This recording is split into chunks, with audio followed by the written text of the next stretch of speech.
नमस्कार बच्चों, आज का हमारा टॉपिक है साइबर सेफ्टी क्लास 9th। आज के हम वीडियो में जानेंगे साइबर सेफ्टी के बारे में। ये आपका चैप्टर 7 है और एक तरह से ये आपका पहला पार्ट ख़त्म हो गया। ये पार्ट 2 है। पार्ट 2 मतलब ये वीडियो पार्ट 2 नहीं, आपके बुक का ये पार्ट 2 साइबर सेफ्टी का एक अलग पार्ट ही बना के दिया हुआ है। So let's C cyber safety. तो साइबर सेफ्टी चैप्टर में हम सिक्योरिटी के बारे में पढ़ेंगे, कैसे हम डेटा की सिक्योरिटी को बढ़ा सकते हैं और क्या इम्पोर्टेंस है आज के टाइम में साइबर सेफ्टी का, और किस किस तरह से क्या अप्रोच हम यूज करेंगे साइबर सेफ्टी के लिए, और डेटाबेस को कैसे हम सेव करेंगे। तो यही हम आज का मेरा टॉपिक है और आज हम लोग पढ़ेंगे। तो let's see, internet is the one of the largest information database available to us today has become a vital part of our life. Tasks such as banking, shopping and communication, which were usually performed through personal interaction earlier, can now be done online. आप देखते थे पहले जितने काम manual होते थे, time taken होते थे, अब सारे काम ऑनलाइन हो रहे हैं। तो ऑनलाइन होने में बहुत सी फैसिलिटीज़ मिल रही है। लोग घर बैठे कर ले रहे हैं, बैंकिंग कर ले रहे हैं, शॉपिंग कर ले रहे हैं, बात कर ले रहे हैं, कम्युनिकेशन कर ले रहे हैं। ये सब कुछ तो पॉसिबल हो रहा है, लेकिन प्रॉब्लम कहाँ है? प्रॉब्लम यही है कि आपका डेटा कहीं ना कहीं किसी सर्वर पर जाता है और वहाँ से लीक होने की पॉसिबिलिटी बढ़ जाती है।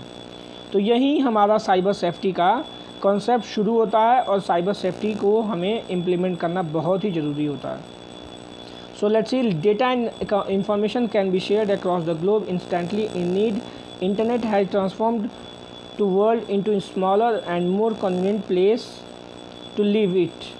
A computer and data has become an integral part of our life.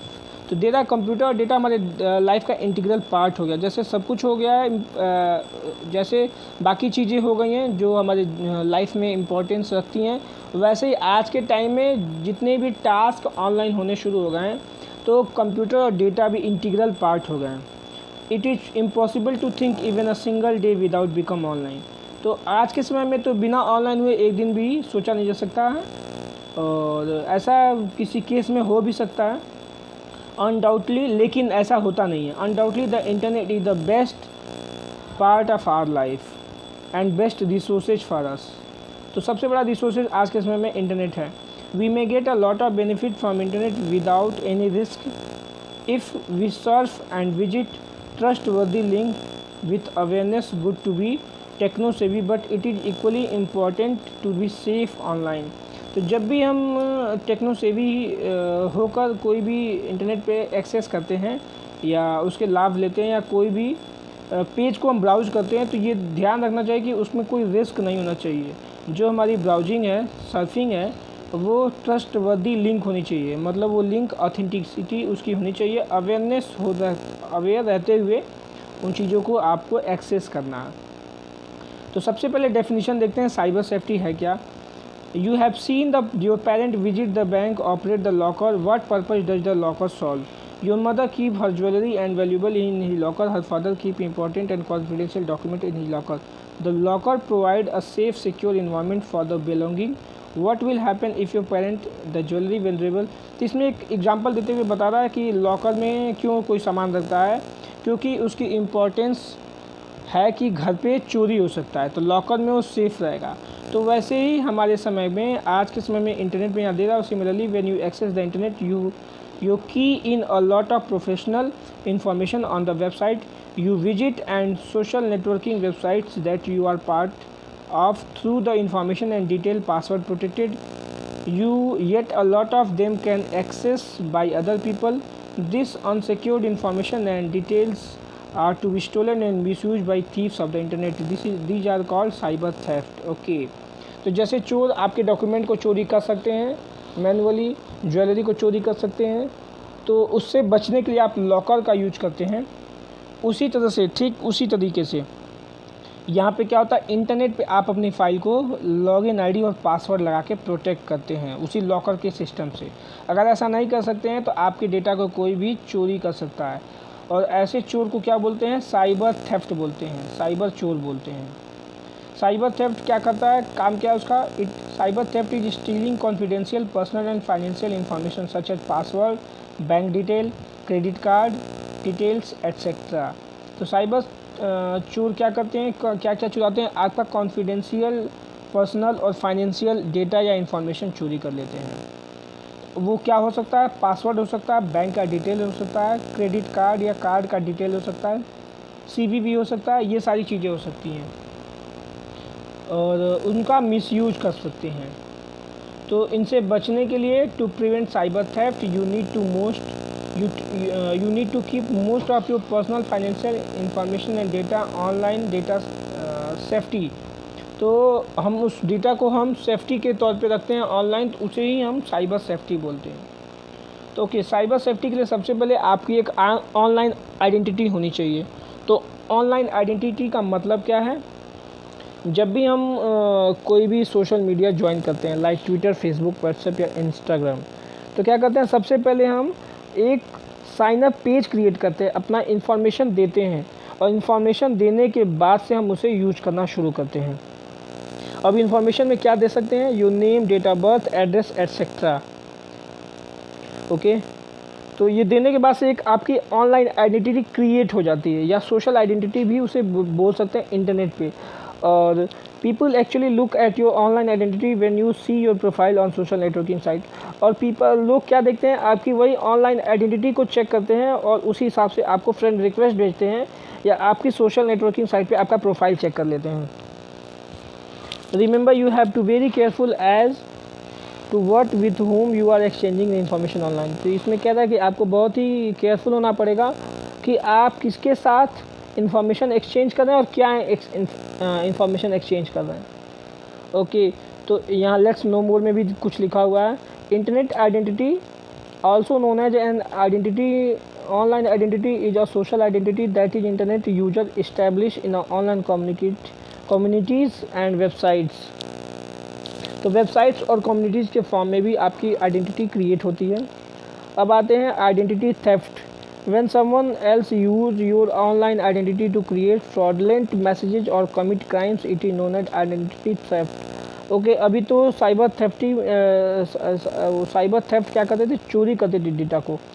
और जब आपके आइडेंटिटी कोई चोरी कर देगी, आपके किसी के सोशल नेटवर्किंग साइट्स का कोई पासवर्ड हैक कर ले और उसे अपने हिसाब से ऑपरेट करना शुरू कर दे, तो इसे क्या बोलेंगे? आइडेंटिटी थेफ्ट बोलेंगे। In other word, you can say that identity theft is a kind of deception, scam और crime that results in a loss of personal data. और उससे क्या होगा? आपका क्रेडिट डाउन होगा, आपका नुकसान होगा, आपके दोस्तों को वो कुछ गलत मैसेज कर सकते हैं, जिससे क्या होगा? आपको बार बार बताना पड़ेगा ये मैं नहीं हूँ, आपकी आईडी हैक हो सकती है, हैक हो गई है, और जिससे आपको ये प्रॉब्लम फेस करना पड़ रहा है। तो ये तो था, यही आइडेंटिटी थेफ्ट था। अब आते हैं identity protection while using the internet. अपने आइडेंटिटी को कैसे प्रोटेक्ट करते हैं इंटरनेट यूज करते समय? फिशिंग। तो सबसे पहले जानते हैं फिशिंग क्या होता है। इसमें 4-5 ऑप्शन है। तो fishing, dumpster diving, shoulder surfing, employment scam और प्री टेक्सटिंग। तो आइडेंटिटी को कैसे बचाते हैं इंटरनेट पे यूज़ करते समय? अक्सर आप देखते हैं कि कई बार कुछ इन्फॉर्मेशन, कुछ बोनांजा या you are a lucky winner of 1 lakh, ऐसे कुछ मैसेज आ जाते हैं और आप क्लिक कर देते हैं, और क्लिक करने के बाद से आपको पूरा फॉर्म भरना होता है। तो उस फॉर्म में क्या होता है? आपकी आइडेंटिटी मांगी जाती है। तो आपको लालच देखिए, आपकी आइडेंटिटी को मांगा जा रहा है आपसे, और वो उस आइडेंटिटी का यूज आपके पैसे को कहीं ना कहीं से एक्सेस करने के लिए भी हो सकता है। तो उससे आपको बचना है।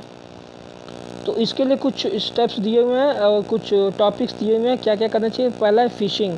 फिशिंग क्या है? It is a act of illegally acquiring personal data and sensitive information such as online banking detail, credit card detail and another login detail.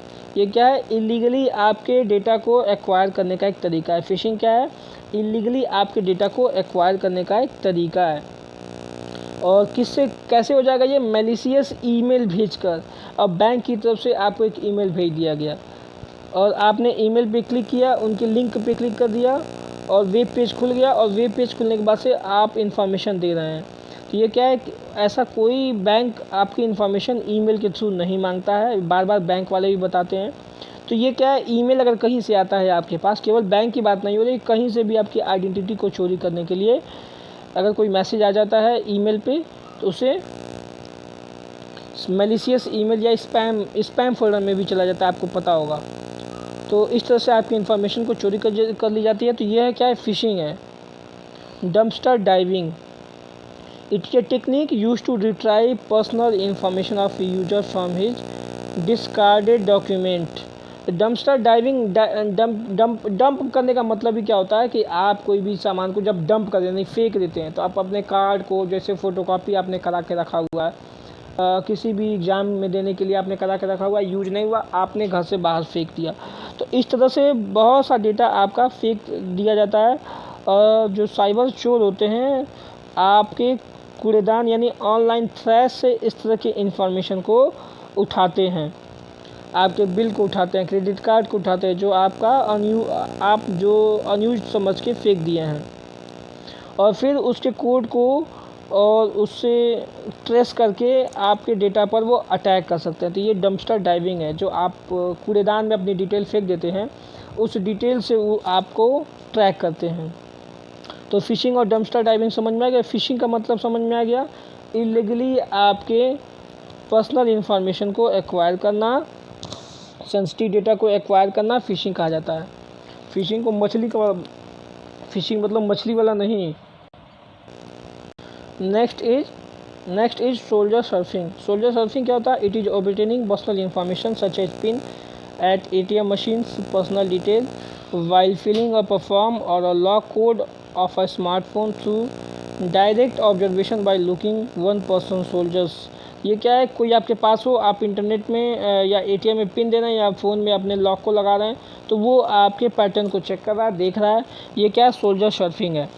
Then employment scheme, कई बार होता है कि जॉब सीकर पे या कुछ ऐसे फर्जी वेबसाइट्स होते हैं जो आपको जॉब ऑफ़र करने की बात करते हैं और आपसे सारी डिटेल ले लेते हैं, और डिटेल लेने के बाद से फिर आपको उस हिसाब से आपको ट्रेस करते हैं और आपके पैसे को कहीं से कहीं निकालने की कोशिश करते हैं।